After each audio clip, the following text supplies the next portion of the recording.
back muli sa ating channel. Kwentong nobela. Hello mga master at mga lodi. Pasupport ng Gcash po mga lods. Maraming salamat po. Tere na sa karugtong ng ating kwentong nobela. Ang tugatog ng buhay. Kabanata 3281-3290. Tagalog Translator, Andy Dors. Tawag. I-prick. I-click. I-subscribe kwentong nobela, Kabanata 3281. After the ups and downs, the twists and turns of events cause her to feel surreal. Sa sandaling iyon, sinabi ni Agatha, sa totoo lang. Esmeralda, dapat mayroong isang mahusay na relasyon sa pagitan ng iyong talento at ang hairstick na ito. Naramdaman ko ito noong una kitang makilala noon. Ang iyong unang buhay ay dapat magmula dito, ngunit naranasan mo na ang ilang reincarnation. Ang iyong espiritual na katawan ay mahaba simula ng maging tao ng lubusan, at naging mababaw ang relasyon mo sa hairstick na ito. Tuwang-tuwa si Esmeralda. Master, nagsasabi ka ba ng totoo? Hindi ako nagnakaw ng buhay ng iba. Well, there is a discrepancy in my memory, at hindi niya ako fiancé, pero baka mas close pa ang relasyon namin. Kontento na siya basta hindi false alarm ang pagitan nila ni Alex. Tinabi ni Agatha, ang katotohanan na maaari kang gumawa ng inisyatiba upang maging isang stick ng buhok at protektahan ang kanyang kasintahang babae ay nagpapahiwatig na dapat ay mayroon kang ganitong uri ng pambihirang pakiramdam para sa kanya. Ang galing. Ahem. You better have the divine bead. Hindi ko ito kailangan ngayon. Itinulak ni Alex ang divine bead sa kamay ni Esmeralda. Sana ay manumbalik ang ningning sa iyong mga kamay. At saka, nakaraan na ang mga iyon mga karanasan mula sa nakaraang buhay. Hindi alam kung maaalala ko ang mga pangyayari sa nakaraang buhay sa buhay na ito. May mas importante pa akong aasikasuhin ngayon, kaya aalis na ako muna. Kasalukuyan siyang natatakot sa mga pag-aasawa at pagtatalo sa nakaraang buhay. Pakiramdam niya ay nabighani siya sa unang pagsulpot ni Daya. Isa pa, wala pa siyang muwang sa oras na iyon. Habang nagkakasundo siya ni Daya, ipinagpatuloy nila ang relasyon mula sa nakatakdang relasyon. Gayunpaman, siya ay naguguluhan kung may kinalaman si Daya sa kanya sa nakaraang buhay. Naramdaman niya kahit papaano na ang nakaraang buhay ay nangunguna sa kanyang damdamin sa buhay na ito sa pamamagitan ng ilong. Saan ka pupunta? Tanong ni Phoenix. The undying plan must be looking for you crazily right now. Ikaw ang pumatay kay Arya indirectly. Juvia sigurado hindi kanya pakawalan. You will get into trouble if you walk around free. Sabi ni Alex, nasa panganib ang isang kritikal na kaibigan ko. Kailangan kong iligtas ang kaibigan ko. Tanong ni Phoenix, lalaki o babae? Sumagot si Alex, isang babae. Pumuso si Phoenix. Babae mo yun, di ba? P***** ka, mamamatay ka sa kamay ng mga babae maya-maya. Sabi ni Alex, kung gayon, hindi rin ako maaaring manatili dito magpakailanman. Tinabi mo na ako, ang binhi, ay nakatakdang mag-isip ng paraan upang talunin ang undying plan, ngunit tiyak na wala akong maisip na paraan kung mananatili ako rito. Kailangan kong lumabas at patuloy na maranasan ang mga bagay upang makakuha ng ilang impormasyon o makatagpo ng mga pagkakataon. Sa ibang punto, lalabas ang inspiration, and I will think of a way, right? Tumango si Agatha. Tama ka. Kung ganoon, saan ka pupunta? I'll escort you personally to keep you safe. Tiyak na hindi tatanggihan ni Alex ang pakikisama ng napakahusay na eksperto. The Peacock Heavenly King's Tomb. Ano? Nagulat si Agatha sa sandaling narinig niya iyon. Tila namangha siya. Tama ba ang narinig ko? Ang Peacock Heavenly King's Tomb. Sabi ni Alex, tama ang narinig mo, syempre. Ano ang espesyal dito? Tanong ni Agatha, kung gayon, alam mo ba ang tunay na pinagmula ng Peacock Heavenly King? Umiling si Alex. Tanong ni Phoenix, hindi ba siya mula sa tribong Peacock? Umiling si Agatha.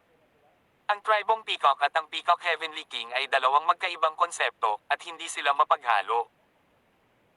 Ang tunay na pinagmula ng Peacock Heavenly King ay hindi sa 3,000 mundo ng diffracted na universo, ngunit sa gitnang mundo ng Chi Universe. Ha! Isang malaking lihim ang nakatago sa katawan ng Peacock Heavenly King. Ayon sa alamat, ang isang tao ay madaling makalakad sa sinaunang daan pagkatapos makuha ang dakilang sikretong ito. Kaya, umalis tayo kaagad na walang pagkaantala. Diretsyong hinawakan ni Agatha ang kamay ni Alex at akmang aalis na. Master, hintayin mo ako. Kasama rin ako. Nagmamadaling hinabol sila ni Esmeralda. I naturally have to go with you like your current wife, baka magpakatanga ka sa mga babae dyan. Tinundan din sila ni Dorothy, pero si Sienna ang malinaw na nagsabi ng mga katagang iyon. Tawag. I prick. I-click. I subscribe kwentong nobela, Kabanata 3282. Ang tugatog ng buhay. Tagalog translator, Andy Dors, Kabanata 3282. Inilabas ni Agatha ang isang maliit na lumilipad na barko gamit ang kanyang kamay. Ito ay uri ng maliit, katangi-tanging, at cute. Ang buong katawan nito ay hugis carrot. Kapag nakita ng isang tao ang gayong lumilipad na barko, mahirap na iugnay siya sa isang sinaunang hari ng mga Diyos. Ang Undead Queen, si Juviet, ay may napakataas na paglilinang. Bilang karagdagan, ang 12-dosenang mga hari sa ilalim niya ay pawang mga dalubhasa. Sa sandaling matuklasan nila ang ating kinaroroonan, malamang na matuntin nila tayo ng may banal na kahulugan. Kung sakaling matagpuan nila ang Peacock Heavenly King's Tomb sa lugar na ito, tiyak na pakilyusin nila ang lahat ng tropa ng Undying Clan para sakupin ito. Tinabi ni Agatha, kaya kailangan kong gamitin itong starship at mag-detour upang direktang makapasok sa destinasyon mula sa mabituing kalangitan. Oh, by the way, ano ang specific address? Itinuro ni Alex ang Carrot Starship at sinabing, hindi natin kailangan ng barkong ito. Guys, pasok kayo sa aking cleansing vase. I will let you guys out pagdating natin doon. Kaya kung mag-teleport sa Amerika. Sabi ni Agatha, stop bragging. I can't even teleport to America. Kaya mo ba talaga? Sabi ni Alex, bigyan mo ako ng kalahating minuto. Mabilis na tumango si Agatha. Sige. Diretso niyang pinasok ang cleansing vase na inilabas ni Alex. Tapos, nagkatinginan sina Sienna at Esmeralda. Ang kanilang mga titig ay mukhang lubhang komplikado. Sabi ni Esmeralda, papasok din ako. Pagkatapos niyang ipasok ito, tumingin si Sienna sa kanya at tinanong, Dimitri, ano sa tingin mo ang dapat kong gawin? Sabi ni Alex, paumanhin. Ako si Alex Rockefeller ngayon. Kahit na ako ang reincarnation ni Dimitri Rockefeller, hindi na ako ang orihinal na Dimitri Rockefeller. Magbabago ang mga tao. Ang kasalukuyang ako ay matagal nang hindi maibabalik sa nakaraan, at hindi ko gustuhin na balikan ang nakaraan. You should look ahead too. Narinig kong binanggit ni Naughtius Rowan na kailangan mong maranasan ang sakit ng flesh grinder sa tuwing ikaw ay muling magkatawang tao. Ito ay hindi katumbas ng halaga. Magiging mas madali ang buhay mo kung kakalimutan mo ang nakaraan at ang taong iyon. Umiling si Sienna. Hindi mo naiintindihan sa ngayon. Hihintayin kong mabawi mo ang iyong mga alaala. Hihintayin kong maalala mo kung sino ako. Pagdating ng panahon, muli akong muling magkakatawang tao. Naputol ko na ang ating kapalaran sa buhay na ito sa aking sariling mga kamay, ngunit muli kitang makikita sa kabilang buhay. Natahimik siya pagkatapos niyang magsalita. Ang muling lumitaw ay si Dorothy. Alam niya ang lahat ng nangyari. Hinawakan niya ang kamay ni Alex. Hobby, nakakaawa siya. Huminga ng malalim si Alex. Huwag na nating pag-usapan. Lahat ng pag-iibigan ay ilusyon ng walang anumang garantiya sa ilalim ng saligan ng malawakang pagsalakay sa Undying Clan. Sana, mahanap natin ang tunay na daan palabas sa Peacock Heavenly King's Tomb. Whoosh! Pumasok din si Dorothy sa cleansing vase. Agad na na-activate ni Alex ang Earthscape technique at nawala sa pwesto. Nang muli siyang nagpakita, nasa Mount Dragon Tiger na siya sa loob ng Wasteland, Amerika. Nang mag-teleport siya, saka siya nakarating sa Yukon. Ang Thousand Flag Formation ay naruroon sa lugar na ito. Kahit ang Divine Sense ni Juvie ay hindi magawa takpan ang lugar na ito. Pagkalabas ni Agatha ay tumingin siya sa lupa. Nakakagulat, nakarating talaga siya sa Yukon. Bagaman handa na siya sa pag-iisip, hindi pa rin niya ito kapanipaniwala. Mukhang hindi ka napili bilang binhi ng walang dahilan. Nagawa mong makarating dito mula sa Phoenix Sect sa napakaikling panahon. Kahit na ito ay isang tao sa antas ng hari ng mga Diyos, hindi maraming tao ang makakagawa niyan. Ang mga magagandang pagkakataon sa iyo ay talagang pambihira. I'm looking forward sa pakikipagsapalaran sa pagkakataong ito. Mas simple at mas mabilis na makarating sa France mula sa Mount Yukon. Tirichet asterisk S. Honestly, first time ni Alex na pumunta sa France. Tinasabi na ang France ay ang bansa ng romansa, banal na lupain ng pag-ibig na hinahangad ng hindi mabilang na mga babae. Minsan naisip ni Dorothy ang tungkol sa paglalakbay nilang dalawa sa France para magpakasal, ngunit ang katotohanan ay nagbiro sa kanila. Sa kasalukuyan, matagal na silang nasa ibang estado ng pag-iisip nang lumitaw sila sa mga lansangan ng France. Samantala, sumunod naman sina Esmeralda at Agatha sa kanilang tabi. Ang France ay hindi na bansa ng romansa gaya ng dati. Bahagyang napabuntong hininga si Dorothy. Ang nakita ay ang mga palatandaan ng pagkasira sa lahat ng dako. Mga basura sa bahay, mga padyak sa sira-sirang mga damit sa mga lansangan, mga nabasag na pinto ng mga tindahan, mga nabanggang sasakyan, at mga nasunog na gusali ay nasa lahat ng dako. Ipinakita ng iba't ibang mga palatandaan na ito ay isang post-apocalyptic na lugar. Matapos makapasok sa mundo ang mga powerhouses ng universo, maraming tao ang hindi pumunta sa Amerika. Sa halip, naghahanap sila ng mga pagkakataon sa buong mundo. Ang mga taong iyon ay walang ingat at ginawa ang lahat ng gusto nila sa ibang bansa. Sa kanilang mga mata, ang lokal na rehimen ay isang pag-iral na maaari nilang durugin gamit ang isang daliri. Tawag. I prick. I-click. I subscribe kwentong nobela, Kabanata 3283. Ang tugatog ng buhay. Tagalog translator, Andy Dors Kabanata 3283. Matapos durugin ang lokal na rehimen, naghulo ang utos. Isang lalaki at 3 babae ang tila kakaiba habang naglalakad sa isang post-apocalyptic na kalye. Tanong ni Esmeralda, talaga bang nasa lugar na ito ang libingan sa dating downtown? Sabi ni Alex, nandito ang coordinate na ipinakita sa akin. Subukan kong makipag-ugnay sa kanya. Kuntikin ko siya. Tumingin siya sa paligid at nakita niya ang isang mataas na lugar. Nilipad na sana siya papunta dito. Nakapagtataka, isang grupo ng mga armadong tao ang sumugod sa gilid ng sandaling iyon, tinutukan ng baril si Alex at ang iba pa. Ang pinuno ay isang matangkad na puti na matatas magsalita sa Cockney accent.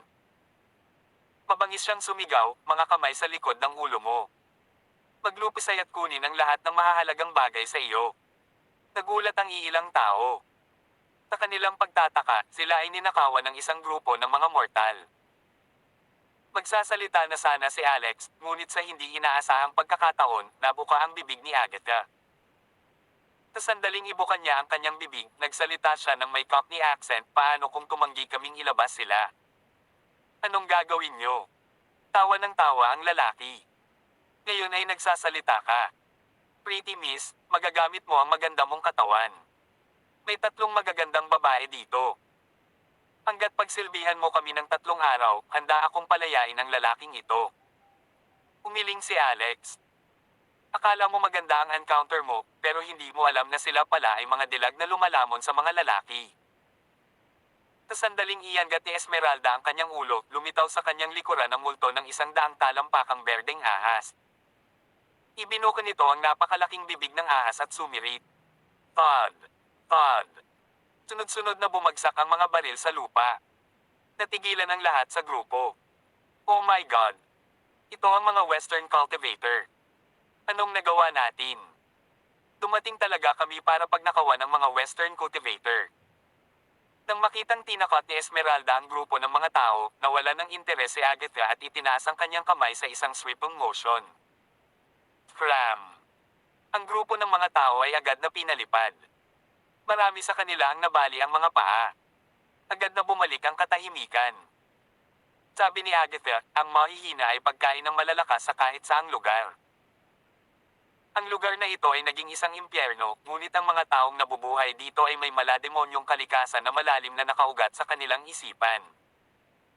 Walang sinabi si Alex, sa halip, lumipad siya paakyat sa mataas na lugar. Tinubukan niyang madama ang lahat ng bagay sa paligid niya ng may banal na kahulugan. Sa wakas, naramdaman niya ito. Malapit na ang pagbabago bago ng divine sense ni Yuno. Mabagal siyang lumapit dito at nakipag-ugnayan sa kanya. Alex Rockefeller, nandito ka. Nandito ako. Nabuo sa isipan ni Alex ang tinig ng divine sense ni Yuno. Pagkaraan ng ilang segundo, nag-lock si Alex sa eksaktong lokasyon. Ito pala ay nasa ilalim ng lupa ng isang gusali. Isang malakas na boom ang umalangaw-ngaw. Direktang itinulak ni Agatha ang gusali, ngunit mayroong isang basement, paradahan, at iba pa. Itinaas niya ang kanyang kamay at muling hamhampas, nagpapakita ng aesthetic violence. Isang malawak na hukay ang nabuo sa lupa. Pagkatapos, tumingin sila sa ilalim ng malaking hukay. Lahat ay namangha. Hindi sila makapaniwala sa kanilang mga mata. Tawag. I prick. I-click. I subscribe. Kwentong nobela, Kabanata 3284. Ang tugatog ng buhay. Tagalog translator, Andy Dors. Kabanata 3284. Ito ba ang Peacock Heavenly King's Tomb? Tumagi sa isip ng lahat ang ganoong kaisipan. Ang lugar na ito ay malamang na impyerno, hindi ba? Nakita nila ang mga bangkay sa buong lugar sa ibaba ng malaking hukay. Tila ay mga bangkay ng tao. Ang ilang mga bangkay ay naagnas na naiwan lamang ang mga puting buto. Samantala, duguan ng ilan pang mga bangkay, at ang mga puting buto ay basang-basa sa dugo. Napakabango ng mga bangkay. Ang baho. Humisi si Esmeralda habang tinatakpan ng kamay ang ilong niya na para bang isusuka. Pinipigilan ng lahat ang kanilang hininga at pinrotektahan ang kanilang mga sarili sa pamamagitan ng pagkondense ng isang kalasag na may banal na kapangyarihan. Sabi ni Alex, ang hukay na ito ng 10,000 bangkay ay puno ng hinanakit na chi. Tingnan mo yung mga bangkay sa pinakalabas na lugar. Malamang hindi pa sila namatay. Sariwa pa ang dugo at hindi na coagulated. Anong nangyari dito? You know, pwede ba? Matapos masaksihan ang ganitong eksena, natural siyang nakaramdam ng pagkabalisa.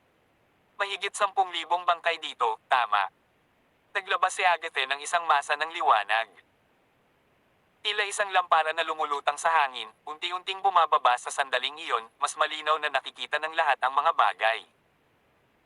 Ang hukay ng bangkay na ito ay nagpakita ng indikasyon ng hugis spiral na may daanan na paikot-ikot pababa sa gitna. Ang lapad nito ay 5 metro sa kabuuan, napapaligiran ng mga bangkay at buto. Speaking of that, kakaiba. Ang mga buto na iyon ay hindi nahulog sa daanan para sa ilang kadahilanan.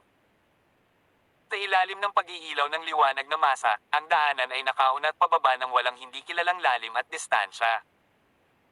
Inactivate ni Alex ang primordial eye at X-ray vision, sinusubukang alamin kung ano ang nasa ilalim. Dahil dito, natuklasan niya na ang kanyang X-ray vision ay lubos na hindi epektibo. Hindi lamang ang sama ng loob na chi dito ay napakalaki, ngunit ang isang mabangis na demonyong chi ay lumulutang dito. Lahat, mag-ingat at huwag hayaan ang iyong pagbabantay, sabi ni Agatha. Umakbang siya sa hangin gamit ang isang paa, nagbabalak na lumipad tulad ng lumulutang na masa ng liwanag. Gayunpaman, nang malapit ng lumutang ang kanyang katawan sa himpapawid, bigla siyang bumagsak sa napakabilis na bilis. Kahit anong hirap niya, wala siyang mahanap na paraan para patatagin ang kanyang katawan. Siya ay nahulog sa hukay sa susunod na sandali, na lumapag sa gitna ng hindi mabilang na mga buto ng mga bangkay. Flight ban. Abnormal na gravity. Nakatayo sa mga buto ng bangkay, bahagyang niniting ni Agatha ang kanyang napakarilag na kilay. Hindi niya gusto ang ganitong uri ng kapaligiran ngayon. Kasabay nito, naisip niya, ang lugar ba na ito ay ang Peacock Heavenly King's Tomb? Hindi ito maaaring maging isang mahusay na pagkukunwari, tama ba? Umaba si Dorothy at sinabing, bakit hindi ako bumalik sa cleansing vase? Palabesin mo akong muli pagkatapos mong malagpasan itong daanan ng mga puting buto. Tumango si Alex. Pwede naman. Esmeralda, magpahinga ka rin sandali. Gayunpaman, pagkatapos ay sinabi ni Agatha sa kanila na ang mga spatial na singsing ay hindi magagamit at ang spatial na batas ay hindi gumagana dahil sa paghihigpit ng espasyo sa libingan. Sa makatuwid, ang cleansing vase ay napakamalamang na hindi magamit pagkatapos bumaba doon. Gayunpaman, ang espasyo ng palasyo ng isip ay hindi napailalim sa paghihigpit. Hindi ito pinasok ni na Dorothy at Esmeralda nang marinig iyon. Would their trip in vain na hindi sila makalabas? Maghanda ka muna. Kumuha ka ng mga gamit sa mahiwagang treasure storage, ilagay sa loob ng mga backpack at dalhin mo, sabi ni Alex, marami akong bag dito. Kumuha si Esmeralda ng ilang bag mula sa kanyang mahiwagang treasure storage.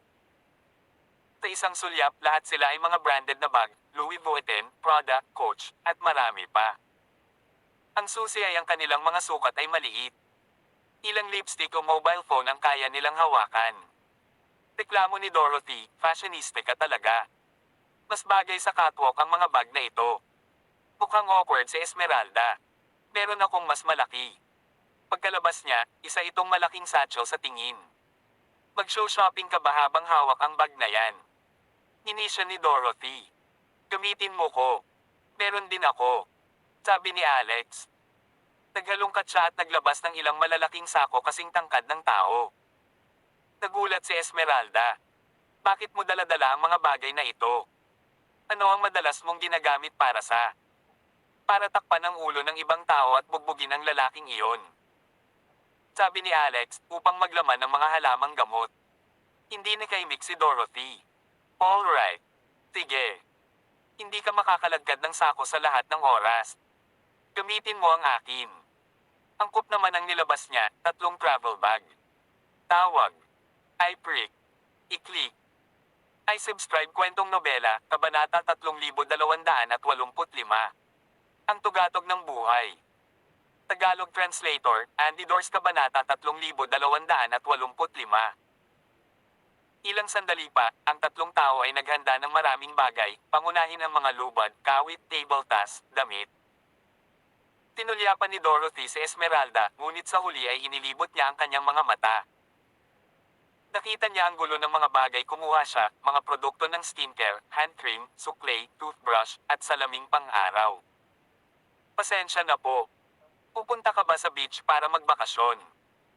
Walang nakakaalam kung ano ang nangyayari sa ibaba. Maaaring ibang mundo ito. Napakalaki ng bag. Ako ay hindi mali sa paglalagay ng mas maraming bagay. Oo nga pala, mayroon ding mahahalagang merienda, tsokolate, karne ng baka, at tubig. Tumigil sa pagsasalita si Dorothy. Ito ay dapat na isang incompetent teammate. She said to Alex, you better stay away from her, natatakot akong hilahin kanya pababa. Gusto rin humahan ni Agatha sa hukay. Nais din niyang maghanda ng mga bagay, ngunit ang problema bumangon. Natuklasan niya na hindi siya makalabas. Sa pagbabawal sa paglipad at abnormal na gravity, hindi siya makakaakyat ng walang lubad. Yay! Maglagay ng lubad at ibitin doon, kung hindi, wala akong paraan para umakyat. Bahagyang nanlumo si Agatha. Siya ang marangal na powerhouse sa antas ng hari ng mga Diyos, ngunit siya ay nakulong sa dosenang metrong malalim na hukay na ito. Walang maniniwala sa kanya kung kumalat ang balita. Fine. Hindi lamang nagtago ng lubad si Alex, kundi naglagay pa siya ng force field sa paligid ng lugar, nagtatago lahat sa lugar na ito. Pagkatapos, bumaba ang 3 tao sa lubad. Napagtanto lang nila kung gaano kakilakilabot ang lugar na ito nang kumilos ang gravity sa kanilang mga katawan. Nakakagulat, ang gravity na ito ay 1,000 beses na mas malakas kaysa sa isang normal na sitwasyon. Snap! Ang lubad ay hindi makatiis sa ganitong uri ng lakas at naputol kaagad. Natamba ang 3 tao at napadpad sa tumpok ng buto. Napatingin si Agatha sa ilang tao sa tabi ng panya. Ngayon ko lang nakalimutang banggitin na masyadong malakas ang gravity at dapat ay mas matibay ang lubad. Umangon si Esmeralda at mukhang nabalisa. Napasubsob na lang siya sa puwitan sa dagwang puting buto, dahilan para mabahira ng mantsa ang kanyang pantalon ng dugo. Para siyang nagkaroon ng hindi sinasadyang pagtagas ng regla. Hinawakan ni Alex ang kamay ni Dorothy. Pareho silang maayos habang nakatayo. Pambihira. Ang abnormal na gravity ay lumitaw lamang sa kalagitnaan ng hangin, ngunit ito ay normal pagkatapos mapunta sa lupa. Sabi ni Agatha, ito ang konsepto ng double flight ban. Mukhang hindi umaasa ang isang tao sa puntod na ito na makakalabas tayo ng buhay. After a pause, she continued, "By the way, can you still contact your friend right now?" Maya-maya pa, umiling si Alex. "Hindi ko siya makontak sa ngayon." Sabi ni Agatha, "Mag-ingat ka. Mahirap sabihin kung kaibigan mo siya." Ipinahiwatig niya na maaaring patay na si Yuno. Kinokontrol ng ilang masamang nilalang si Yuno at tinukso sila na lumapit sa pamamagitan ng pagpapadala ng mensahe kay Alex. Kinakabahang tanong ni Esmeralda, "Master, kung gayon ano ang dapat nating gawin ngayon?" Hindi naman dapat maging isang malaking bitag ang lugar na ito, tama ba? Take things as they come. Malalaman natin pagkatapos nating bumaba at tingnan. Sa pagtapak sa mga puting buto, nanguna si Agatha at naglakad patungo sa daanan. Sa una, ang lahat ay lubos na maingat at hindi pinapayagan ng dugo sa mga puting buto na mansang ang kanilang mga sarili. Gayunpaman, hindi nagtagal bago biglang nabuhay ang mga puting butong iyon na may bahid ng dugo. Lahat sila ay nagunat ng kanilang mga kamay at sinubukang hawakan ang mga ito. "Oh my goodness!" Tigaw ni Esmeralda. Halos hilahin siya ng ilang kamay sa tumpok ng mga puting buto. "Patayin sila." Hawak ang daw killing sword, pinutol ni Alex ang isang dosenang kamay gamit ang isang laslas at hinayla si Esmeralda. "Pabalik. Sundan mo ako. Go!" Sa sandaling iyon, ang mukha at katawan ng lahat ay basang-basa sa dugo. Wala silang pakialam tungkol sa mga ito at lumayo agad kasama si Agatha. Tawag. I prick. I-click. I subscribe kwentong nobela kabanata 3286. Ang tugatog ng buhay. Tagalog translator, Andy Dors kabanata 3286. Ang apat ay nagsagawa ng pagpatay sa loob ng schoolie passageway. Ang ilan sa mga kalansay na ito ay nakasuot pa rin ng damit at maliwanag na ito ay French attire. May mga lalaki at babae sa lahat ng edad. Ang ilan ay mga sanggol pa lamang nakapanganakan pa lamang. Sa simula, sila ay mga ordinaryong tao tulad ng iba. Ngunit ngayon, sila ay muling binuhay ng ilang kakaibang enerhiya sa loob ng skull passageway na naging mga kasangkapan upang tumulong sa pag-atake kay Alex at sa iba pa. Lahat sila ay naging medyo malakas. Mas matigas din ang kanilang mga buto. Sino ang makasalanang ito na gumagawa ng napakaraming krimen sa lugar na ito? Tingnan mo ang mga taong ito. Mga mortal lang sila sa loob ng France. Ang lugar na ito ay ganap na nawasak at wala na rin masyadong natira. Lahat ba sila ay pinatay dito? Esmeralda galit na tanong. Maaaring mayroong isang malaking demonyo na nagsasanay sa kanilang paglilinang ng demonyo dito. Medyo may karanasan si Agatha at may napapansin siya. Tinabi ni Dorothy, ang daanan na ito ay tila walang katapusan. Kung patuloy tayong magpapatuloy, matatapos ba tayong mahulog sa bitag ng isang tao? Tinabi ni Agatha, "Huwag mag-alala, nasa akin ang Void Crystal of Annihilation. Magagawa nating malagpasan ang anumang bitag na makatagpo natin." Habang sinasabi ito, ipinatawag niya ang daan-daang banal na kuneho na may malaking halo ng puting Russian Terrier sa daanan. Sa isang iglap, maraming mga kalansay ang nabuhay muli. Ang mga banal na kuneho ay medyo malakas ngunit maliit at nagawang makipaglaban sa mabilis na bilis. Masisira pa nga nito ang sarili minsan na nagpapaputok sa loob ng daanan na ito.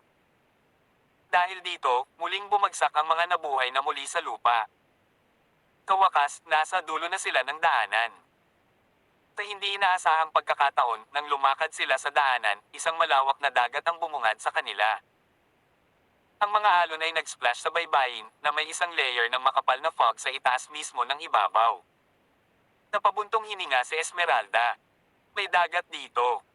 Nagsalita din si Dorothy. "Mukhang babagay ang swimming suit mo sa okasyong ito. Tayang naman at masyadong madilim at umaambon, kaya hindi mo magagamit ang iyong salaming pang-araw." Inabot ni Alex para hawakan ang tubig na pagtantong hindi naman malamig. "Ito ay mainit-init kahit na. Nasa France pa ba tayo? May pinasok ba tayong hidden space? Kung hindi, bakit ganito kalaking dagat ang naroroong lugar sa ilalim ng lupa? Sa pagkakaalam natin, walang paraan na magkakaroon ng dagat dito o malapit sa anumang baybayin. Nang marinig ang sinabi ni Alex, sumagot si Agatha. Noong sinaunang panahon, ang Amerika ay may core world. Ang mundo noon ay nag-mutate kahit papaano at nagawang sumanib sa labas ng mundo. Ngunit hindi lahat ng core world ay nasa ibabaw. Ang ilan ay nanatili sa ilalim ng lupa. So, baka pumasok na tayo sa core world na iyon. Nagulat ang lahat. Maya-maya lang ay may naramdaman si Alex. Boses iyon ni Yuno na mas mahina kaysa kanina. Alex, hindi ko na kaya. Kung nakapasok ka sa lugar na ito, magtungo sa hilagang silangan na sulok pagkatapos ay dumiretso sa ilalim ng dagat. Isama mo si Phoebe at umalis ka kaagad. Tumakbo hanggang sa kaya mo. Ang orihinal kong katawan ay kinuha na ng iba. Hindi ako makakatakas. Huwag kang maingay at huwag mo siyang alertuhan. Nakakatakot siya. Nang marinig ito ni Alex, naramdaman niyang lumubog ang kanyang puso. Hindi niya alam kung sino ang tinutukoy ni Yuno, ngunit malinaw na ang nilalang na ito ay mahirap tanggapin. Pagkatapos ay ibinahagi niya sa iba ang impormasyong natanggap niya. Desidido si Agatha. Mukhang ang iyong kaibigan ay maaaring ang kaluluwa ng Peacock Heavenly King. Ang iyong kaibigan ay mahalaga sa amin ngayon. Hindi posibleng mawala siya sa amin. Siya ang susi sa pagliligtas sa buong Sansinukob. Alex, ikaw ang binhi. Ikaw lang ang makakapagligtas sa diffracted na Sansinukob. I am willing to believe that this could be the opportunity to change our fates. Ito ay tamang pagkataon na hindi dapat palagpasin kahit ito maaring tama. Okay. Tumango si Alex. Pero hindi pa natin alam ang eksaktong lokasyon niya, sabi ni Dorothy, dahil kakasabi niya lang sa iyo, huwag kang maingay o alertuhan siya. Malamang, ang Skull Passageway ay hindi ang kanyang paggawa. Marahil ito ay katulad ng isang hangganan, at ang mga nabuhay na maghuling nakalansay ay natural na bahagi lamang nito. Tumango si Esmeralda. I think so too. Tawag. I prick. I-click. I subscribe kwentong nobela, Kabanata 3287. Ang tugatog ng buhay. Tagalog Translator, Andy Dors Kabanata 3287. Hanggat sinasadya namin siyang alertuhan, magagawa naming harapin siya ng direkta. Sabi ni Alex, kailangan kong pumunta sa ilalim ng karagatan at iligtas muna si Phoebe.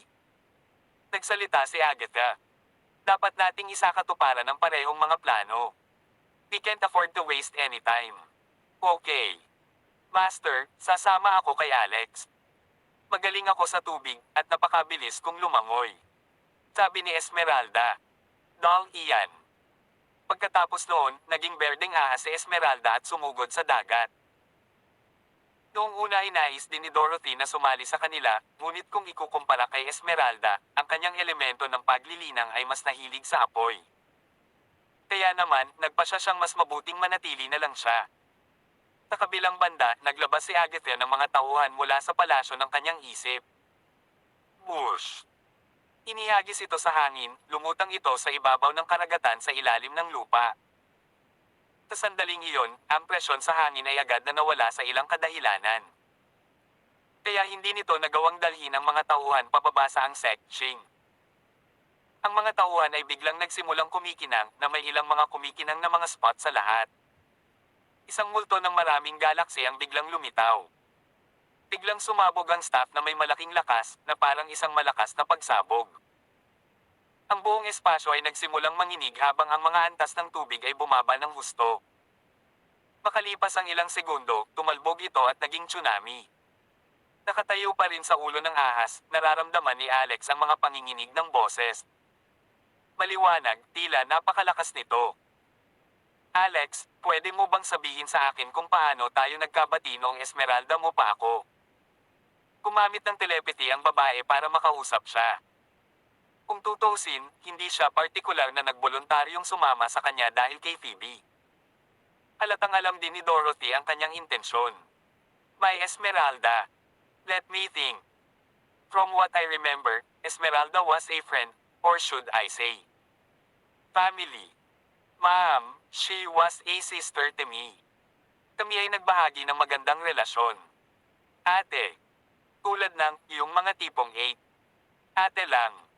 I refuse to believe that. Kung ganoon, ano sa tingin mo ang relasyon natin? Sagot ni Esmeralda.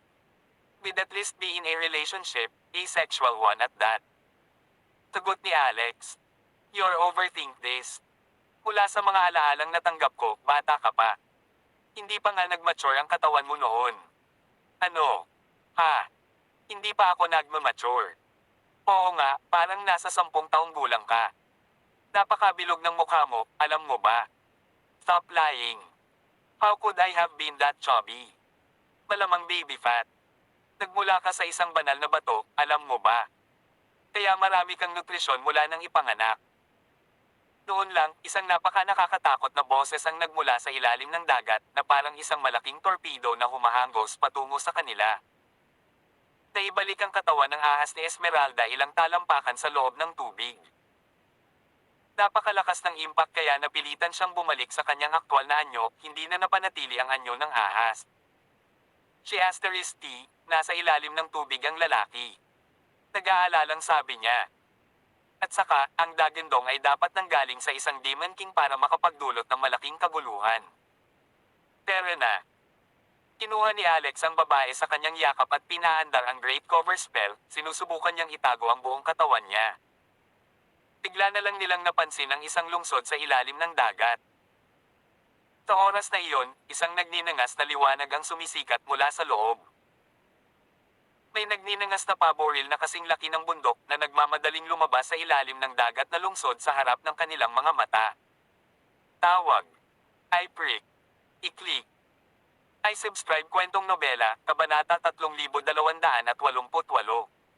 Ang tugatog ng buhay. Tagalog Translator, Andy Dors Kabanata 3288. Bush.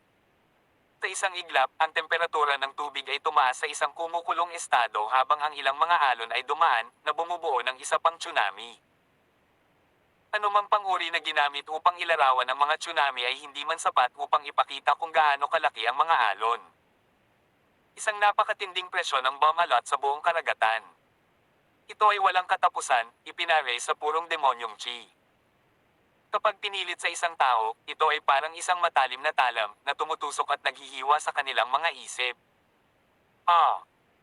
Isang masakit na tili ang pinakawalan ni Esmeralda, hawak ang kanyang ulo gamit ang kanyang mga kamay. Pakiramdam niya ay saysubog na ang utak niya. Noong una ay gusto siyang ihatid ni Alex habang tinatago ang dalawa gamit ang kanyang spell para hindi sila mapansin ng malaking lalaki. Gayunpaman, nang makitang ganito si Esmeralda, alam niyang kailangan niya itong tulungan kahit papaano. Kung wala siyang sapat na mental power para dito, maaaring masira ang kanyang isip na magdulot siya ay maging baldado sa pag-iisip. Namo-namo. Tivildi. Nagsimula siyang kumanta ng isang banal na himig na may mga pattern ng lotus na bulaklak na lumalabas sa kanyang bibig.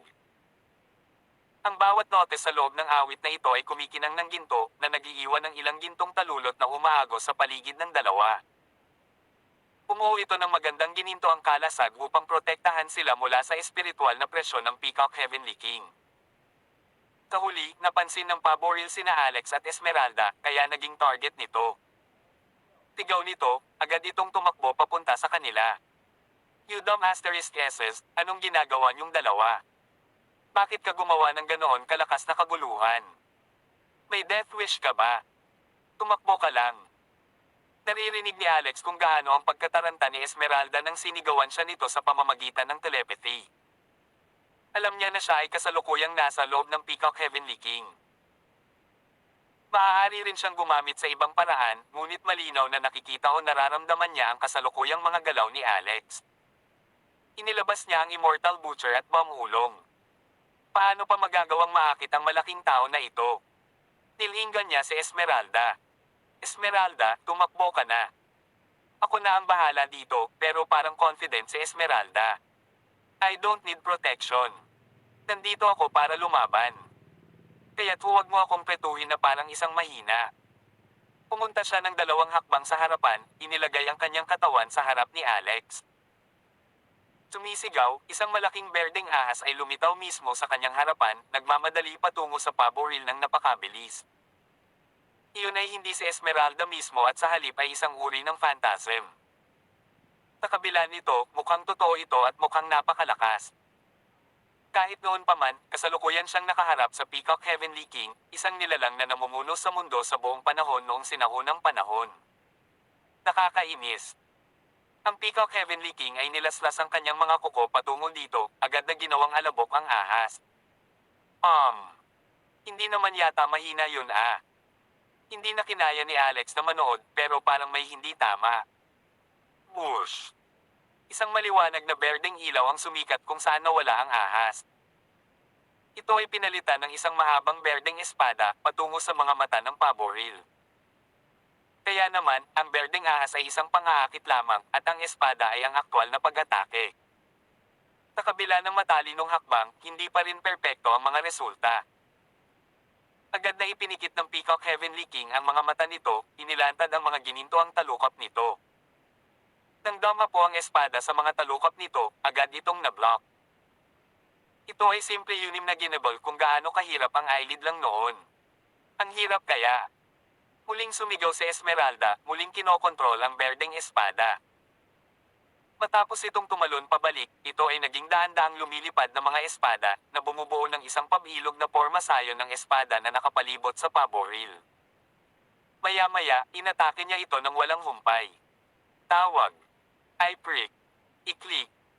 I subscribe kwentong nobela, Kabanata 3289. Ang tugatog ng buhay. Tagalog Translator, Andy Dors Kabanata 3289. Isang malakas na tili ang pinakawalan ng paboril. Maaaring basagin ng soundwaves ang pagkakabuo ng espada ni Esmeralda sa isang kisap mata. Ibinaba pa nito ang mga pakpak at binasag ang lahat ng lumilipad na espada sa lupa. Mga basura, pumunta ka sa impyerno, ang paboril ay nagsalita na may labis na paghamak, na ikinaway ang kabilang pakpak nito patungo kina Alex at Esmeralda. Yun ang pakpak ay halos kasing laki ng isang kalawakan, na nakaabang sa dalawa habang tinatakpan nito ang buong kalawakan, ikinakandado ito habang nagdudulot ng mas maraming lindol. Noon lang, ang 3,000 bulaklak ng lotes sa katawan ni Alex ay tila kakaibang nasa sabik. Lahat sila ay kumakaway at nanginginig ng malakas. Pati yung hindi pa namumulaklak ay parang nanginginig nakakita sila ng sinumpaang kalaban.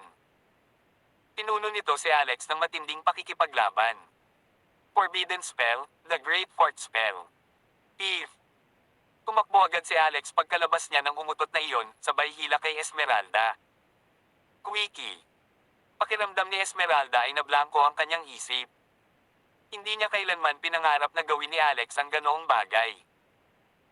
Akala niya ay ihahampas niya ang kanyang higanteng espada sa paboril, ngunit itinaas lang niya ang kanyang likuran at inatake ang paboril na may malaking ulap ng umutot. Ang orangey-yellow fart ay parang isang pagsabog ng bomba. Ang Peacock Heavenly King ay karaniwang walang takot dahil tinitingnan nito si Alex bilang isang walang kaugnayang nilalang tulad ng pagtingin ng mga elepante sa mga langgam. Kaya naman, hindi ito natatakot sa kanyang mga pag-atake. Gayunpaman, habang ang dilaw na ulap na iyon ng mabahong umutot ay papalapit sa mazeland nitong ilong, natatakot pa rin ito kahit hindi pa ito humihinga. Ang Peacock ay nagpakawala ng isang matinis na hiyaw, ipinapapakpak ang kanyang mga pakpak upang makatakas. Gumagawa pa ito ng mga ingay habang ginagawa iyon. Oh my God, puro umutot. Blurg. Malakas na umiling ang paboril. Ang ilan sa mga laso na gas na puno ng kapangyarihan ng batas ay nanatili sa ilong nito, na naging dahilan ng paghak at pag-ubo nito ng paulit-ulit. Ito ay isang medyo kasuklam-suklam na imahe. Sa sandaling iyon, isang sinag ng liwanag, kasama ang isang galit na sigaw ay dumating mula sa likod ng paboril. Itinaas ni Alex ang Immortal Butcher sa itaas ng kanyang ulo, sinaksak ito mismo sa puwit ng Peacock Heavenly King. Clang! Habang bumagsak ang espada sa butas, naglabas ito ng metal na tunog. What the F***? Nagmura si Alex. Hindi niya inaasahan na ang ibon na ito ay may ganoong kataas na depensa, hanggang sa puntong mayroon din itong matigas na puwit. Dapat ay sinanay niya iyon araw-araw. Napasok ba nito ang sarili sa isang bagay sa lahat ng oras? Kung hindi, sino ang magtutuon ng pansin sa pagpapataas ng depensa ng lugar na ito? Gayunpaman, napagtanto ni Alex na medyo nasugatan niya ang paboril nang marinig niya itong umungol ng galit. Kahit na hindi ito nag-iwan ng pisikal na sugat, ang pag-atake ay nasugatan pa rin ito sa pag-iisip. Papatayin kita, stink bug. Galit na galit ang paboril, tumalikod upang harapin si Alex. Bigla itong huminto nang wala sa oras at lumingon, tinitigan ang buntot. May kakaiba sa pakiramdam lalo na sa lugar na inatake ni Alex. Nagyayelo.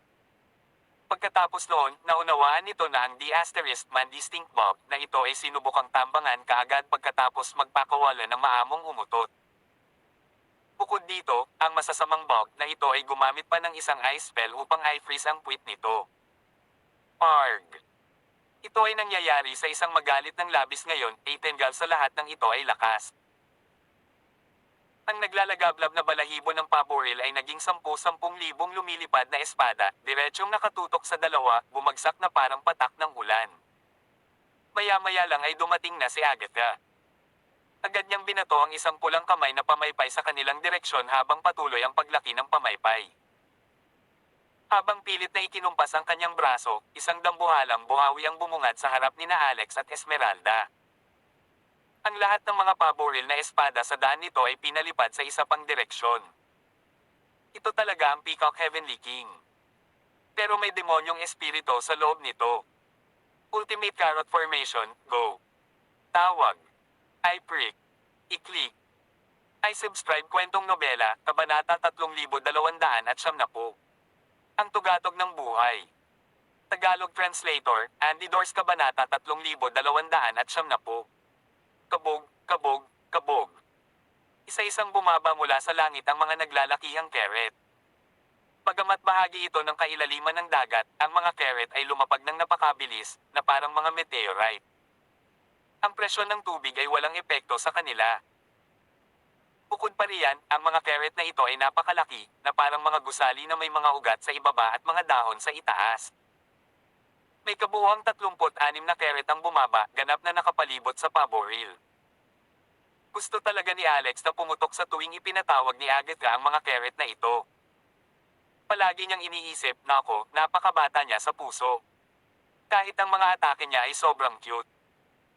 Ngunit sa pagkakataong ito, naramdaman niya ang isang uri ng malisyosong layunin na makapangyarihan, mahigpit, at nakakatakot.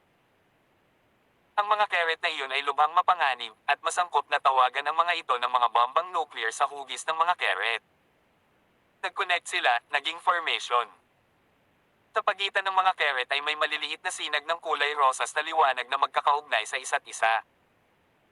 Mahirap tukuyin kung anong sangkap iyon, ngunit nalaman nilang lahat ng hawakan ito ng Peacock Heavenly King gamit ang katawan nito. Ito ay isang uri ng mataas na boltahe ng kuryente. Bass. Ang mga pink na electric bolts ay dumapo sa paboril, na nagdulot ng maraming pagsabog doon at pagkatapos. Nagutos si Agatha. Ano pa ang hinihintay natin? Sabay-sabay tayong umatake at sirain ang depensa niya. Pagkatapos ay maaari tayong gumamit ng mga pag-atake sa pag-iisip upang ilabas ang demonyo sa loob niya. Sa pamamagitan nito, ginamit nila ang bawat pag-atake na naiisip nila. Si Alex naman ay bahagyang nag-aalala kay Yuno. Ngunit tila wala ibang paraan upang mahawakan ang sitwasyong ito. Ang paboril ay nagpakawala ng panibagong dagindong na nakakasira ng lupa pagkaraan ng ilang segundo, na halatang galit na galit. Ang depensa nito ay sa wakas ay nasira. Masyadong malakas ang forma sayon ni Agatha, kahit gaano pa ito ka-weird tumingin. Gayunpaman, ito ay natural lamang pagkatapos ng lahat. Sa katunayan, siya ay isang sinaunang reyna ng mga Diyos. Kung walang anumang kapangyarihan, walang paraan na mabubuhay niya ito. Ang peacock na ito ay karaniwang hindi ang totoong Peacock Heavenly King dahil si Yuno ang aktwal na banal na espiritu ng nilalang na ito. Habang wala si Yuno, may isang lalaki ang pumalit sa kanyang katawan. Hindi lang iyon, gusto pa niya itong lumunin ngayon. Umuungol. You're dead meat, babae. Noong panahong iyon, ibang boses ang lumabas sa bibig ng paboril. Talagang hindi tinig ng Peacock Heavenly King. Kaya naman, malamang na boses iyon ng demonyong Diyos na iyon. Hindi na niya kinaya ang ultimate carrot formation ni Agatha, sa wakas ay ipinakita na niya ang kanyang tunay na anyo. Mabilis na napula ang apoy sa pabo reel. Pagkatapos nito, ang magagandang balahibo nito ay nagsimulang magbago ng kulay, naging itim. Nagsimula pa itong mag-alab na may itim na apoy. Ito ay isang uri ng apoy ng demonyo. Whoosh! Tuwang-tuwa muli ang 3,000 bulaklak ng lotus ni Alex, mas malakas kaysa dati. Anong nangyayari? Ang aking 3,000 bulaklak ay ganito ang reaksyon sa ganitong uri ng mga apoy ng demonyo.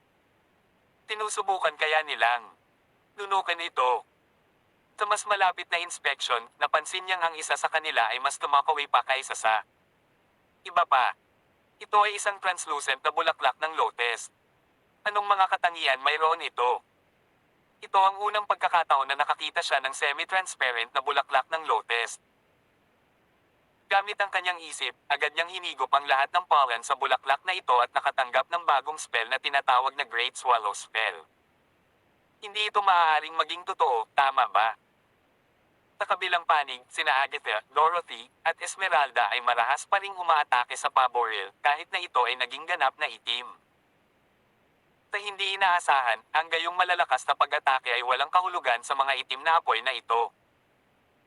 Habang patuloy na nag-aapoy ang malademonyong apoy, walang kabiguan ang bawat pag-atake nito. Till then, hanggang sa muling kabanata, dito sa ating channel, Kwentong Nobela. Mabuhay! Please like, share, and subscribe. Salamat po.